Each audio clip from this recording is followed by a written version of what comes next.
This is my home. Our home.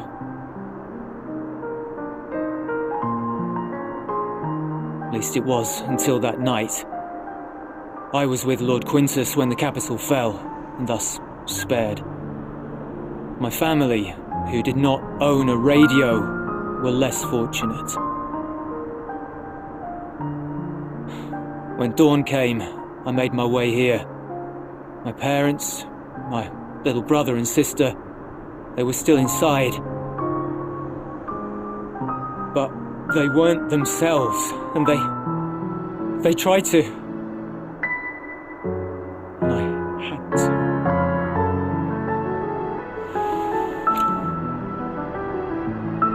I had promised to take them away from the capital that very morning, to somewhere safe, to hide until the fighting stopped. I promised.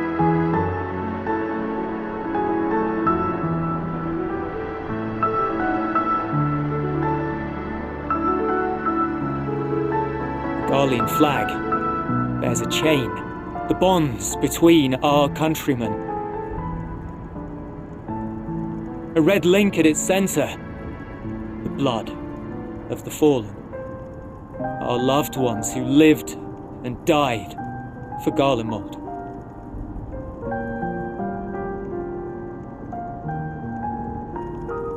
But if she too fell, who would be left to remember them and their sacrifice?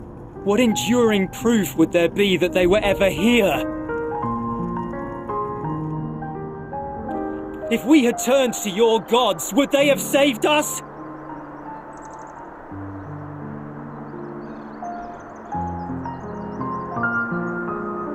I'm sorry, I forget I spoke. We should go.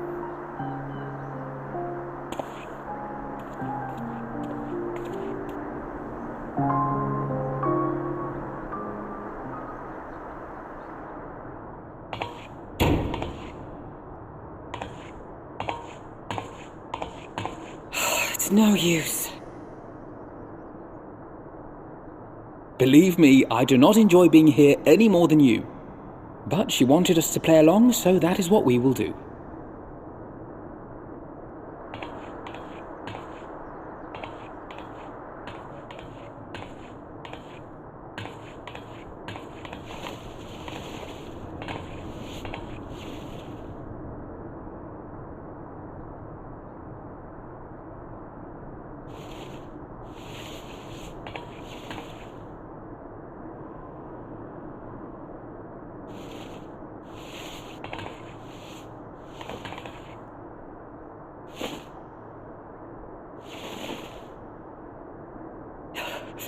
So cold.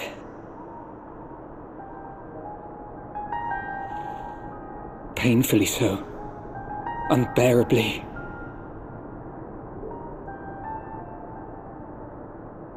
I've been thinking about what Quintus said. About why no one would accept Garlean rule. Irreconcilable differences. When coexistence isn't an option, only conquest remains. Varus at Gimlet said much the same. Only by uniting the world beneath a single standard would we rid ourselves of the Ascians. United as one people, one race cleansed of imperfections. A cold and unforgiving vision. And when we fail to live up to their standards, what place is there for us in their world?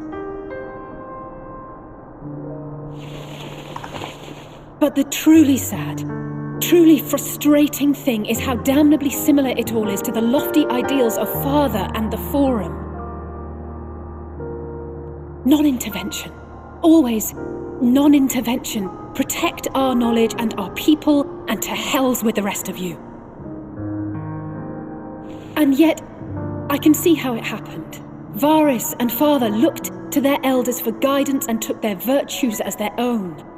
But for this world was of their making. In who else could they place their trust? All of us lost in a sea of chaos. searching desperately for purpose and meaning. But it shouldn't just be an extension of another's. It has to be ours. It has to be. We all have a stake in this world. No one should be silenced. I won't deny that we lack the experience of people such as Father or Quintus. Perhaps they've come to see the world as a series of problems, and the most efficient way of solving them, to reduce everything to fundamental forms. A stone is a stone, a cloud, a flower, no more than that. Simple descriptions that strip the subject of distinguishing characteristics. A man is a man, divided according to race, creed, or allegiance, and to some, defined by such associations. Is that what you think? In my misbegotten youth. But what I believed wisdom was no more than aggressive ignorance. I've since learned to look beyond the banners and the politics, to see people as individuals with their own hopes and dreams. As for my dream of building a better world, well, every day I'm reminded that it is far more complex than I had ever imagined. But it only spurs me onward, to find the wisdom and the strength to see it through to the very end.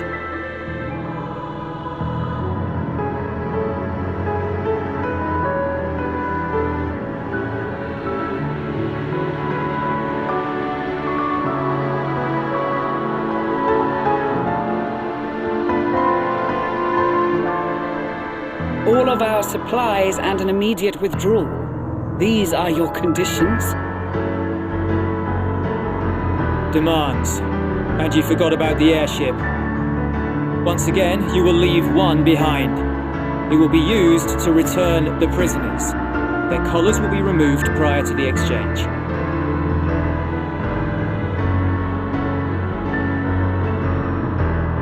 So in the end, not even Father's expertly worded rhetoric could deter you from your chosen course.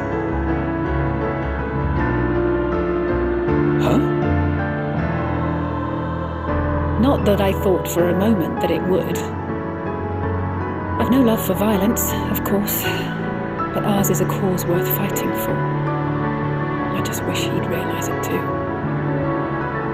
Sometimes the only way to protect the ones you love is to take a stand, to refuse to suffer in silence.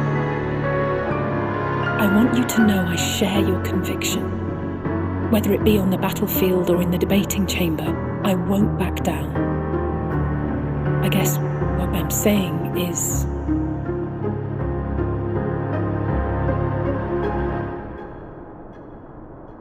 You've found your own reason to fight.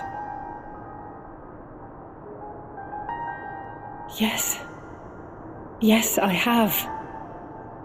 God's willing, there will come a day when we can finally lay down our arms and there will be peace. But not until the Telophoroi have been defeated once and for all. And you, brother, will have a vital part to play. By your words and deeds, you'll lead the way. I pray I am up to the task. There'll always be naysayers. Those who think us fools for even trying. It's easy for learned elites to criticize earnest efforts and assert their moral superiority, all without offering alternatives. Not that their sophistry has ever wounded you.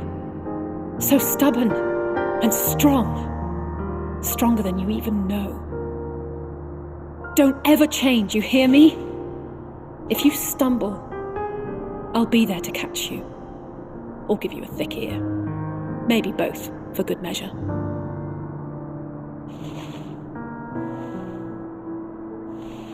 Thank you, Alice.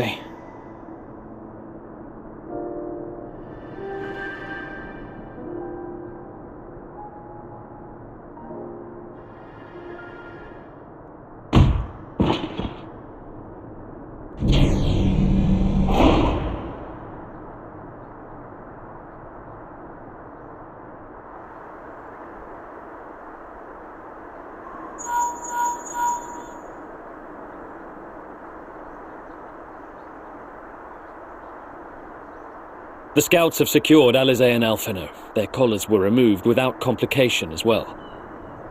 They report no casualties, not for their party nor the guards, who will wake from their premature slumber in due course.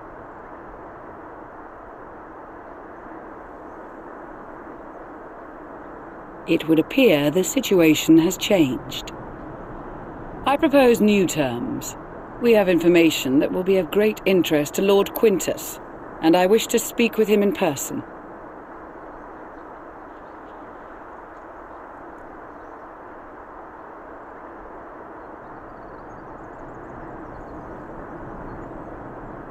No.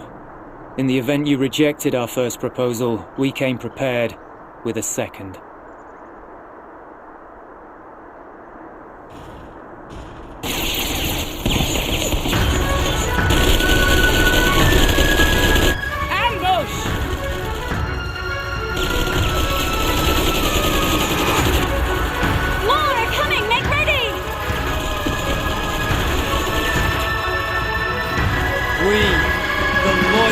Soldiers of the First Legion, proud servants of Garlemald, of the fallen Emperor Varys, shall safeguard these lands from the barbarian hordes until our countrymen return!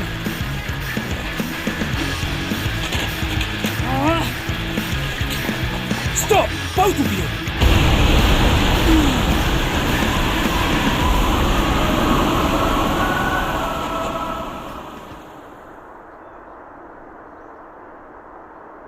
This child may be the worst emissary I have ever seen.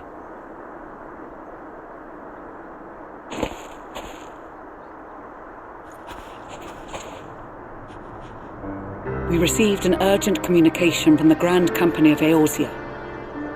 Envoys from the Imperial Army, led by members of the 10th Legion, came to Alamigo and requested an audience.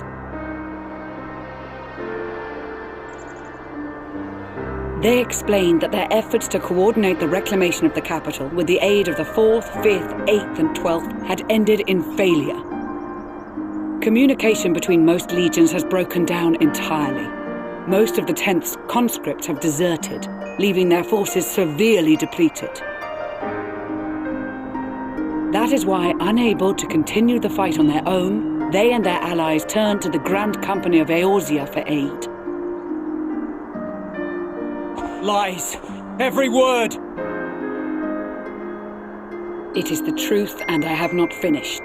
The 10th has requested that we deliver a message to Lord Quintus. Have the ill stand down.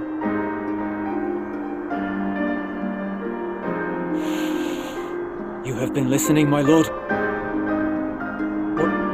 What are your orders?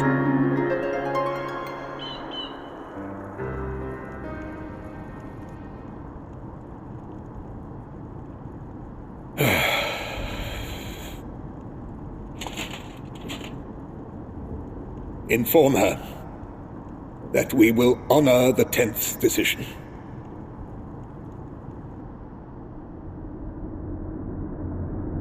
Bereft of hope, and now dignity.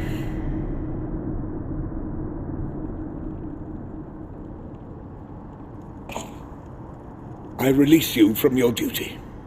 All of you.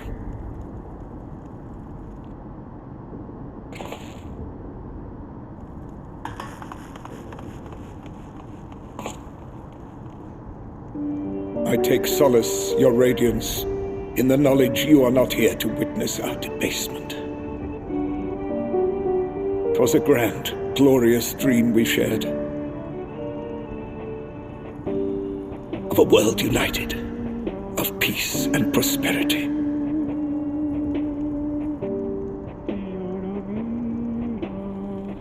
We are ghosts, you and I, memories of days gone by.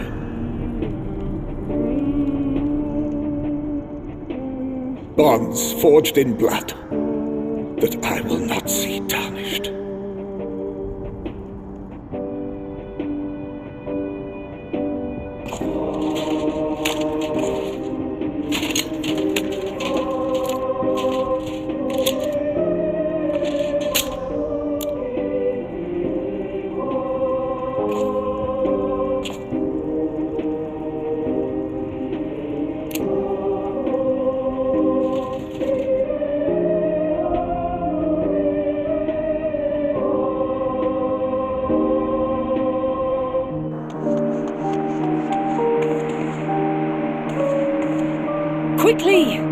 to reach the station before it's too late.